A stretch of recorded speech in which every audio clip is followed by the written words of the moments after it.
Oh no, oh no, oh no, oh no, oh no, no, no, no, no, no, no, don't do it, don't do it. You don't want to do it. You want to live. And that's it. That was a tier 15 map boss.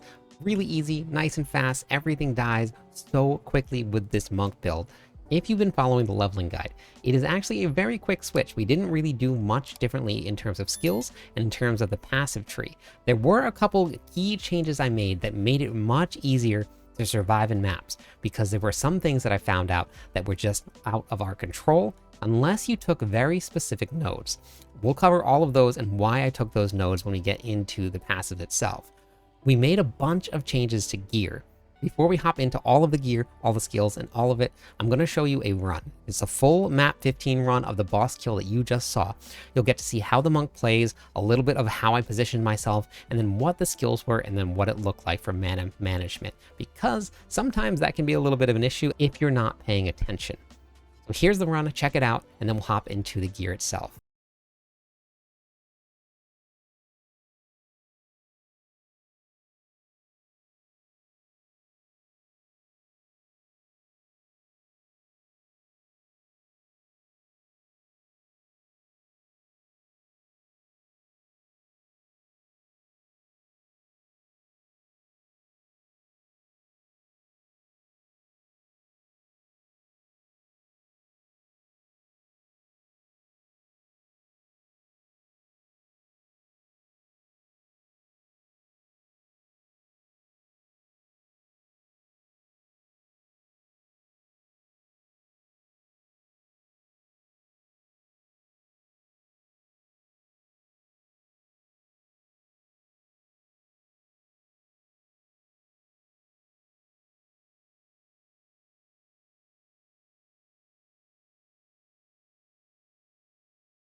shall we?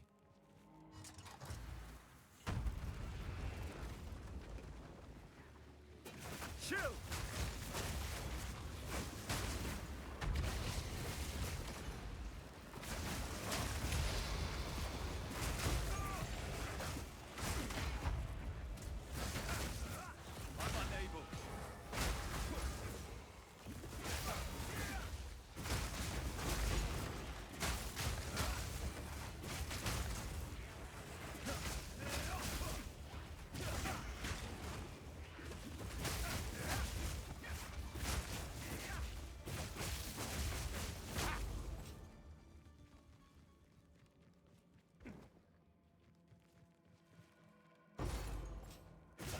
I carry few possessions, and I don't have room for that.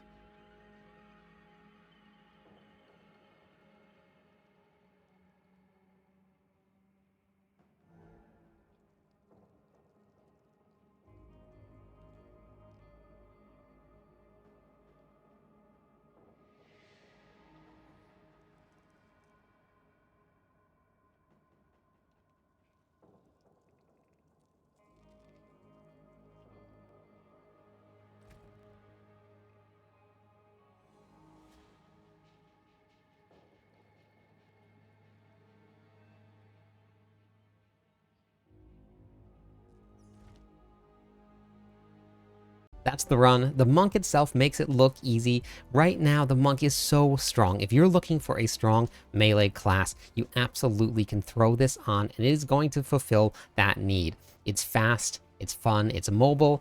We're going to talk about the gear changes that I made and some of the things that you're going to need to look for in your monk. Now, I know with random upgrades and random gear drops, getting gear can be very difficult. If you do not have a guild, make sure you click the link for the Discord below. You can hop in with us. We have some room right now. We have a stash open here. The guild stash has a ton of stuff for anybody that is looking to level up in some new characters, new weapons, new armor, new jewelry. It is open to all of the members here. We want to share the wealth with everybody. Click the link, go into the PoE channel, and then ask for an invite and we can get you in. Make sure you get in before it fills up. I'm looking forward to seeing all of you in Discord and hanging out with us and killing some monsters. Now, we are running an Ice Monk, but that is actually not where we're going to be stacking our damage. We're actually going to be going into physical damage very, very heavily. When we get into the skill portion, we'll see exactly why. But for the weapon, we're going to be running anything that has very, very high top end damage for physical. We don't need to worry so much about the cold damage. That is definitely a benefit if you find one that has it. It's very expensive if you are looking to trade. And if you haven't used the trading site, I have a video on how to use it. It'll be in the description of this video, so make sure you check that out. I would highly suggest, if you're not on solo self-found, make sure you look into trading. It is a huge, huge benefit, and it is very, very simple. It helped me go from 0 to hero when we got into maps, and I've only been in maps for about 3 days, and tier 15s are feeling nice and easy. With this here, the life leech for physical damage to mana is going to be something that you can use. It does make a little bit of a difference, but we will be doing a huge amount of damage as ice, but we get that ice damage from the physical damage that we're doing. So what does that mean? It's a little confusing. We're going to be looking at this right here. If you hit the arrow, we look at our physical damage. So the physical damage itself, if you see, really is not that high. We have a ton of main hand cold damage, but all of that cold damage is mostly going to be coming from the weapon. And we'll talk about that more when we get into Ice Strike itself and we talk about the skill. But we need to run high physical damage. The life leech will give you back a little bit of mana, but it won't be giving you back enough to make sure you sustain it. So we'll talk about some options in the passives to make sure that you can maintain your mana, or we'll talk about that with the skills with dropping some ranks and stuff. The plus ranks to melee does a huge increase for your damage, but it also increases your mana by a lot. So if you're looking for a weapon and you're already running into mana issues, I would look for something without the plus to all skills. But the physical damage is going to be the most important thing that you want to get for your build. Now, running resistances is going to be a super important part of this build when you're getting into maps. I underestimated it. I'm now getting closer to being capped, but I do want to be fully capped. Once I made the change and I actually got about this high right here, 62, 75, and 74, the cap is 75, unless you have abilities that take you over that cap. I was definitely feeling it. Now that I'm capped, I am actually pushing way further in. The runs feel so much smoother. I don't have to worry too much about it other than freeze. But we're going to solve that later on also. How do you build gear? We're going to be building gear very, very specifically. We're going to look for resistances. Fire, lightning, we have double resistance here, both in the 30s. We want to be building into max mana. Now, this build is definitely going to be running some gear that is a little bit higher end. This is an end game build. So if it's not something you can afford or you don't have it, there's going to be other options that you can use, and I'll put that in the planner. The planner will be in the description of the video, so make sure you follow along with that. We're going to talk about the end game version of this build with some of the uniques that are a little bit more on the expensive side. That really is what makes this build work. So things to look for. Resistances, resistances, resistances. Maximum mana. Mana is actually going to give you energy shield. We want to be stacking as much energy shield as we possibly can. So that's what we're going to be running on the ring. We have 3 resistances here. We have physical damage. We also have increased cold damage and then mana. Mana has now converted into a source of defensive abilities.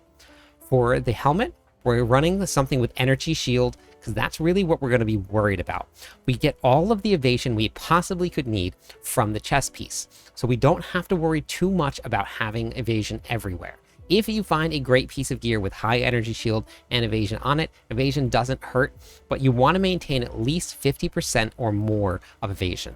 Make sure you're stacking intelligence. I know that the monk is going to be a dex, but it also is a very, very high intelligence running build. So if you don't have intelligence on your gear and you don't make room for it or plan ahead, you will run into issues with gear and you'll run into issues with your skills and your support gems, because it definitely is something that we have to stack more than you would think. We have almost as much intellect as we do dexterity. The 2 uniques we're going to be running. We're going to be running the Everlasting Gaze. This is the reason that we're stacking mana.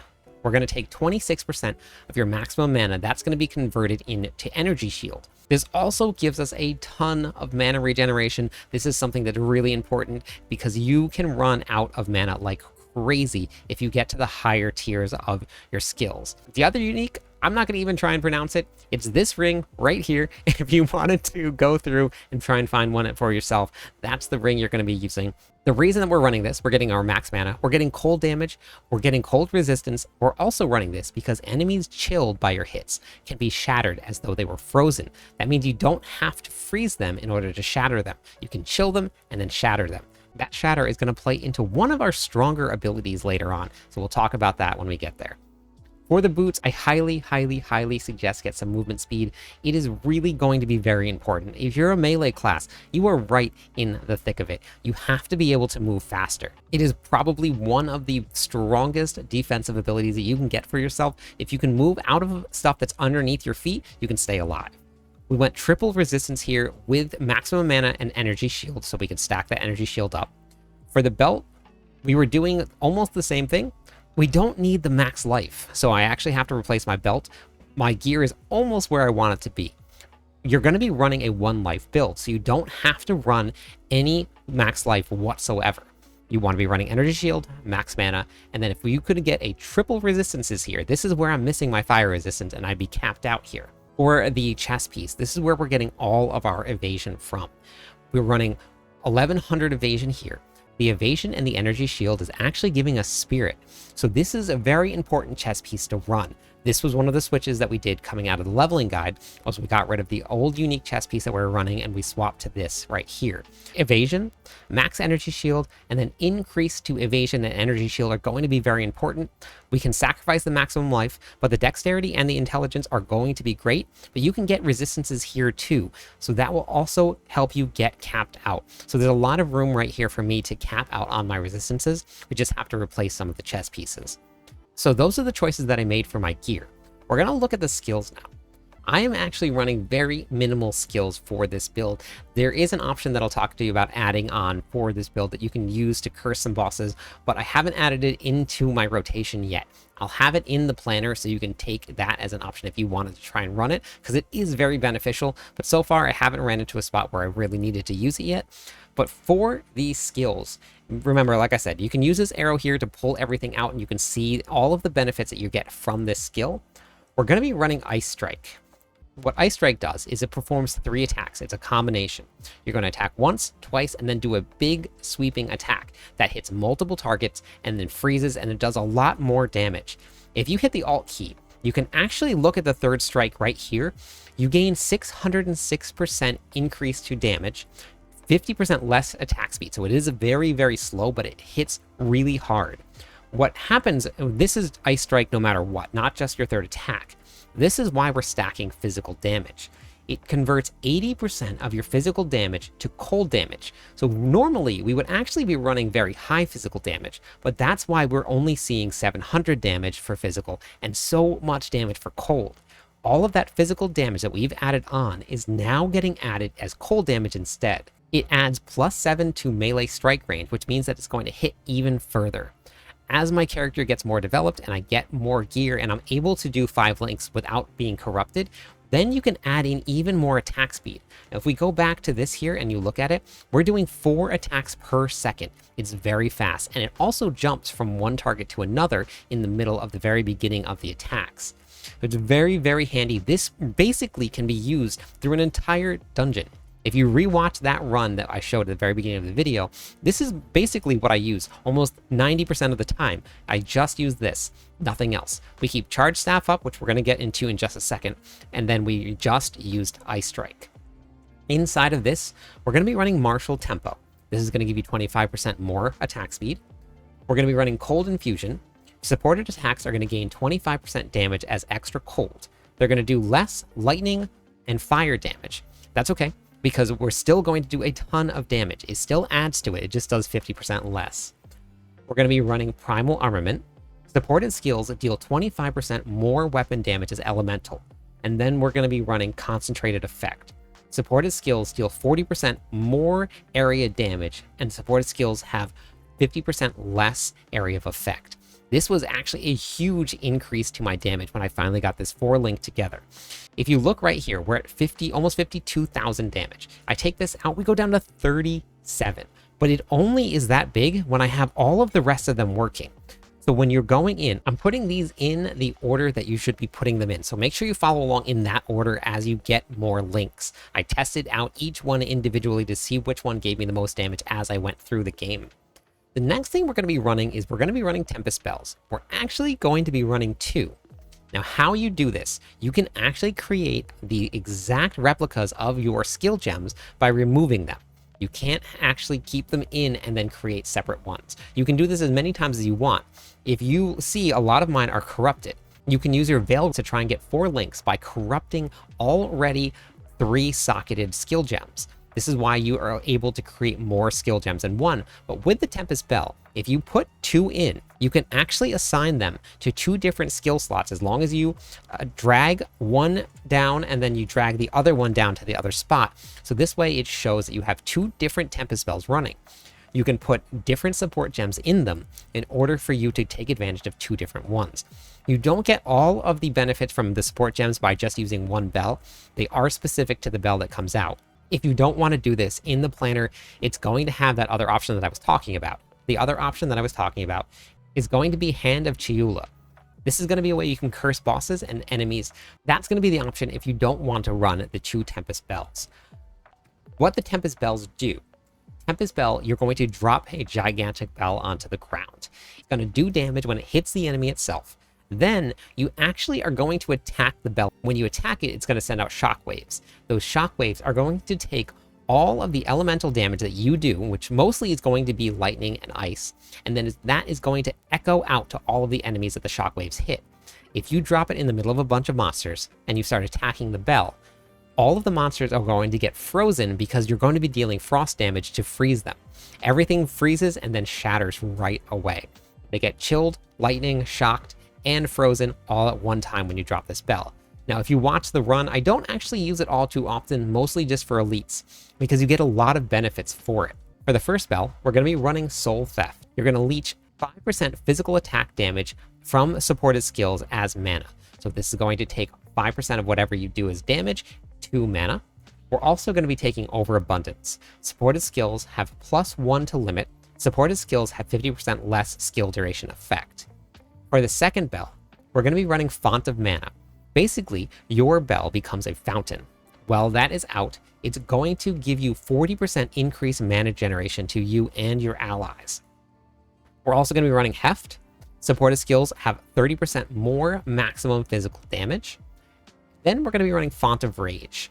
Font of Rage works exactly like Font of Mana. While this is out and you're standing next to it, you're slowly going to generate 2 rage per second. Rage is going to increase your damage by up to 1% per rage. So every second, we're going to get 2% increased damage, up to a maximum of 30%. The next ability that we're going to talk about is going to be Charge Staff. This right here, once I got Charge Staff up and running, the damage and the mobility that I saw from this is absolutely going to be worth it. It is pretty awesome to see. What this does, it consumes all of your power charges, and it electrically charges your staff, and it adds lightning damage and a lightning shockwave to your quarterstaff attacks. Reusing this skill while the buff is active adds to the buff's duration and damage. So you want to try and keep this active 100% of the time.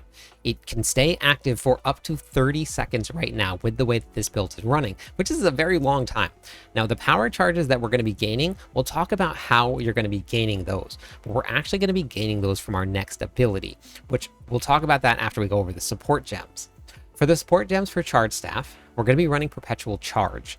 Supported skills have a 35% chance to not remove a charge, but still count as consuming a charge.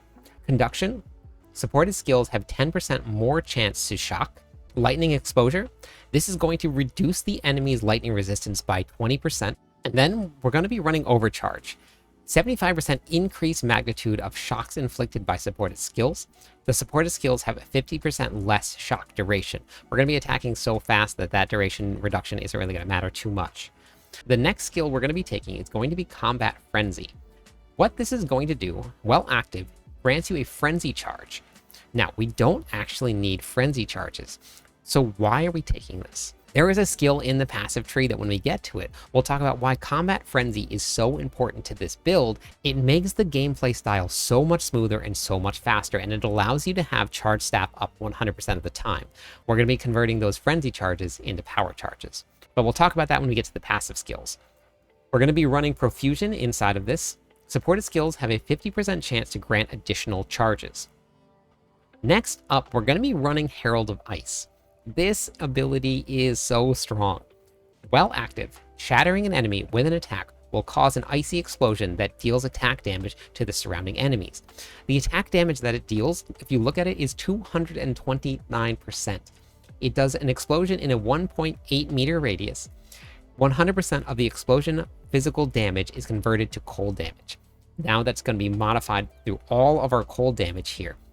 So it does a ton of damage. This is the average damage per second for Herald of Ice. And then that gets multiplied by all of the monsters that start to explode as it goes on. When you watch the run, you'll see me hit some monsters and all of a sudden the entire room blows up. That's Herald of Ice going off. This is very, very strong, and it makes gameplay much faster because you can kill packs of monsters without having to manually hit every single one of them. With Herald of Ice, we're going to be running Magnified Effect. Supported skills have 40% increased area of effect, so we're making it 40% bigger. Ambush.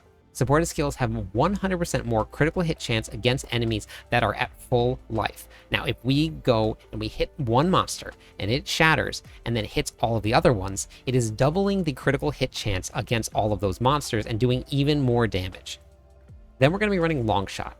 Supported skills deal 35% more attack damage to enemies further than 7 meters from you.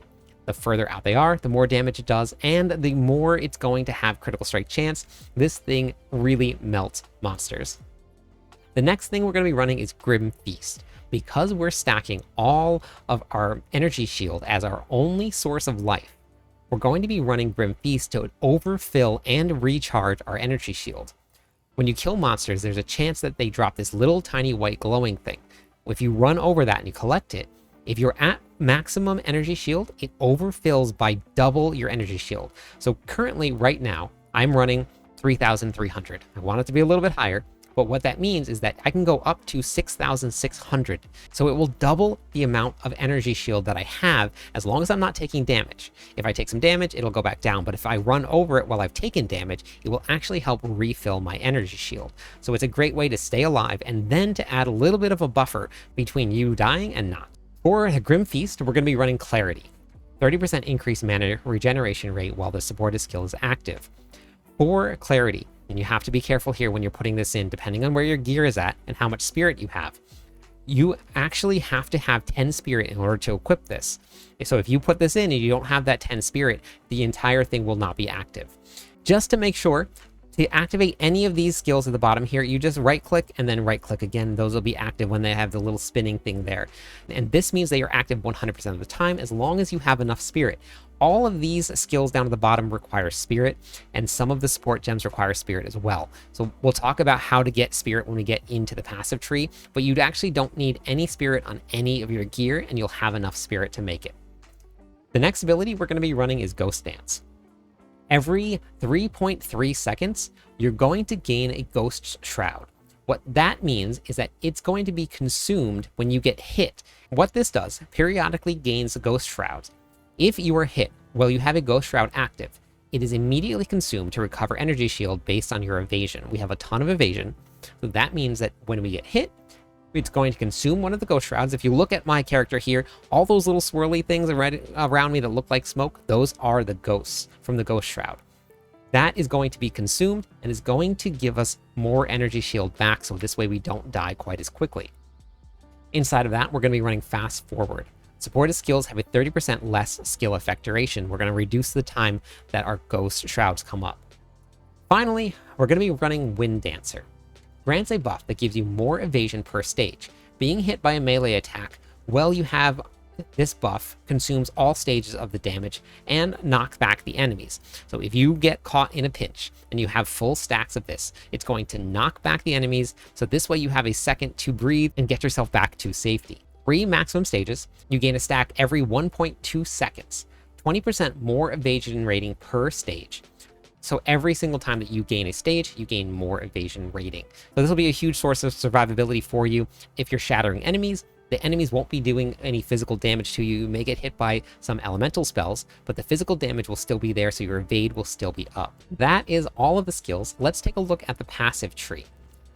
We're going to start with your ascendancy. I should be finishing my 4th ascendancy soon. With that, we're going to be going into And I Shall Rage. What a great name. For now, if you only have your 2 ascendancies completed, because the 3rd one can be a little challenging, you want to go into Lead Me Through Grace. What this does, gain 1 spirit for every 6 energy shield on equipped body armor, gain 1 spirit for every 15 evasion on equipped body armor. So the body armor that we're running is right here. We have a ton of evasion and a ton of energy shield. That gives us the 243 spirit that we have, because we don't gain spirit from anywhere else other than the storylines. So this is going to be a huge source for you. It allows you to stack a whole bunch of evasion and a whole bunch of energy shield, and enough to keep all of your buffs up. After this, depending on where your evasion rating is, this is where you're going to branch off into 2 different directions. If you can maintain over 50% evasion rating after taking And Protect Me from Harm, then you can use this ability.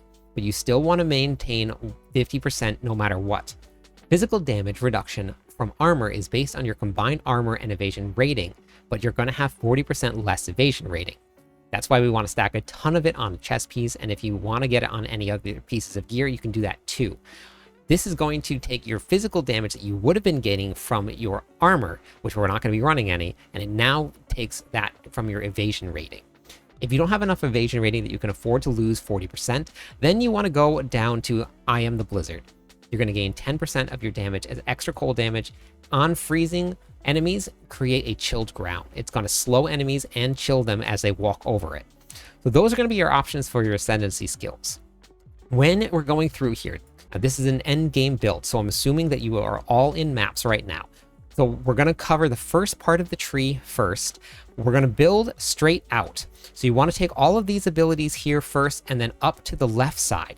Those are going to be the most important ones. We'll talk about the major ones that you absolutely have to get in order to make sure you survive. And then you're going to make your way down to this side of the tree. This is for extra damage. The survivability and being able to make it through maps is going to be up and to the left. Then the extra damage is going to be down to the right. We're going to start here. We're going to work our way around the tree here. We're going to flow like water. 8% increase attack and cast speed. This adds intelligence and dexterity. These are going to be the two main sources of stats. And as we go through the tree, we'll talk about all of the different nodes that I had to take in order to make sure I had the intelligence requirements. We're going to go up through a mindful awareness for some more evasion rating and some more maximum energy shield.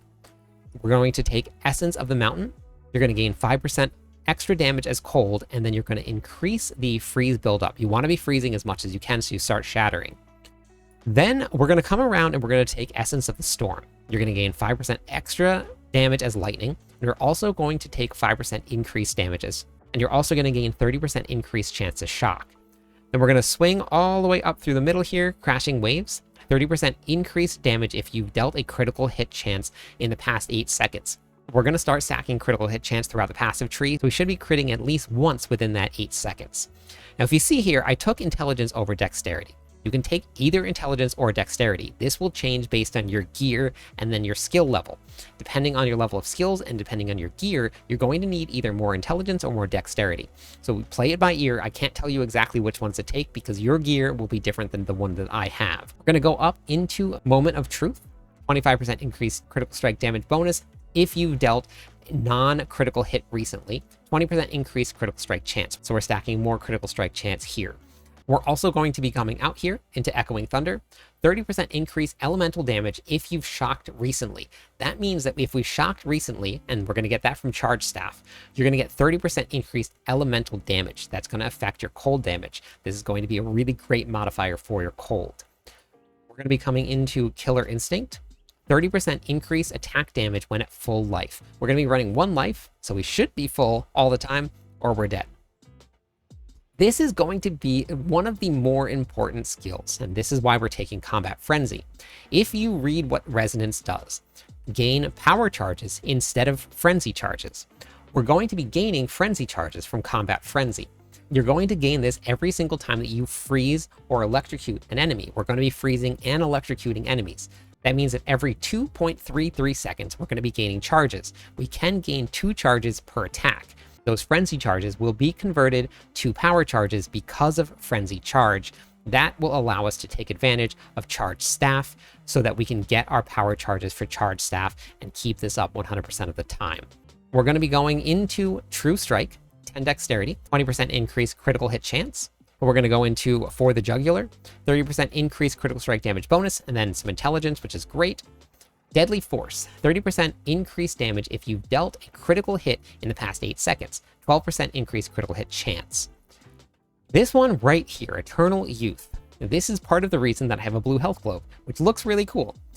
Life recharges instead of energy. We only have 1 life, so we don't have any life to recharge. Life recovery from flasks applies to your energy shield. This is super important. If you don't have this one and you click the 1 life build, you are dead.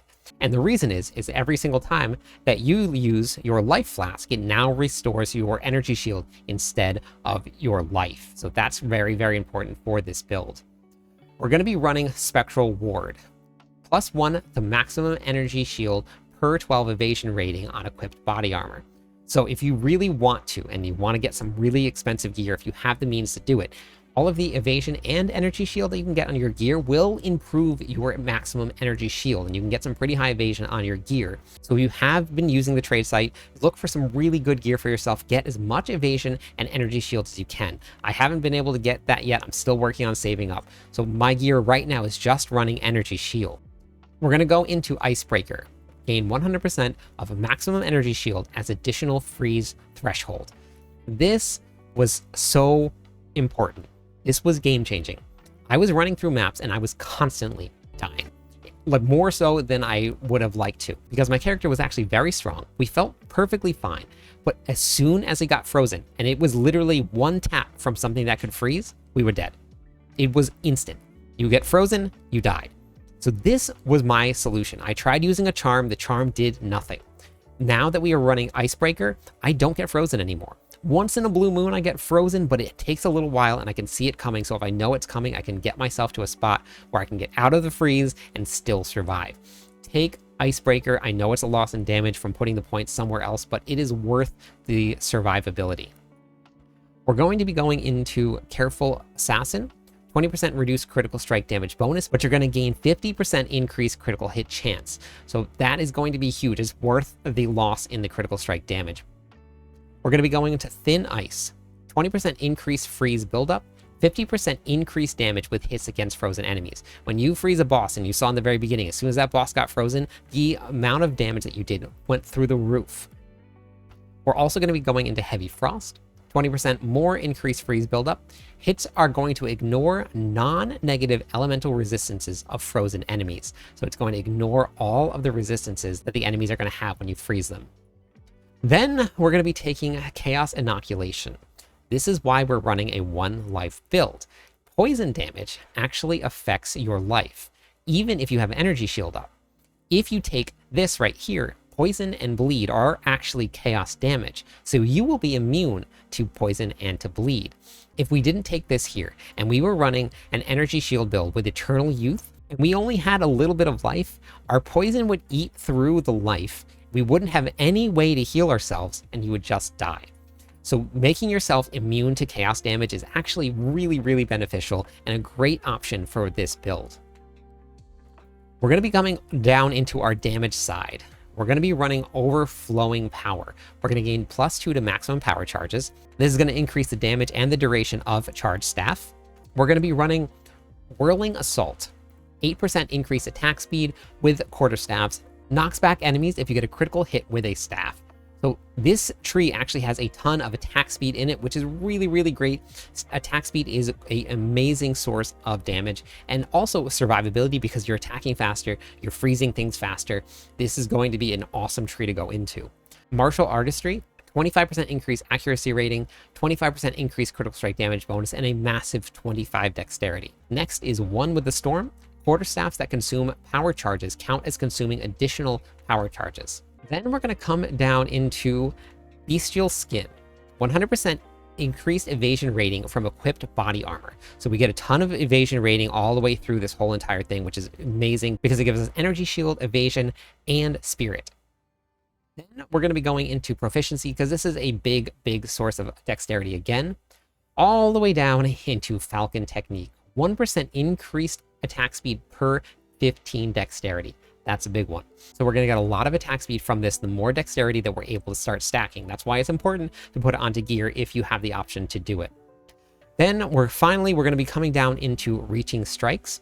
25% increased melee damage and +2 to strike range. We're actually going to get the hit even further. And then I'm going to swing down into Rapid Strikes. After that, we're going to go up and then down. Accuracy rating and then 8% increased melee attack speed. So that's the build. Let's go take a look at how this runs. You can watch a full run at the very beginning of the video if you want to see, and we'll go hit some monsters so I can explain it as we do it. So here we are in a map. A couple of things to look for. These are your Ghost Shrouds. We have 4 of them up. This is your Wind Dancer. This is your Grim Feast, and this is going to be your Herald of Ice. We're going to start off with no Charged Staff up, but as soon as we freeze something or electrocute something, now if you see, we have 1 power charge. So if we use our Charged Staff, it now has this glowy effect around it, and when we attack, that is the freeze from Herald of Ice. So as you're going, you can just evade to the side and then you just attack. Herald of Ice is going to blow everything up. Now we have 5 power charges. We have no Charged Staff up.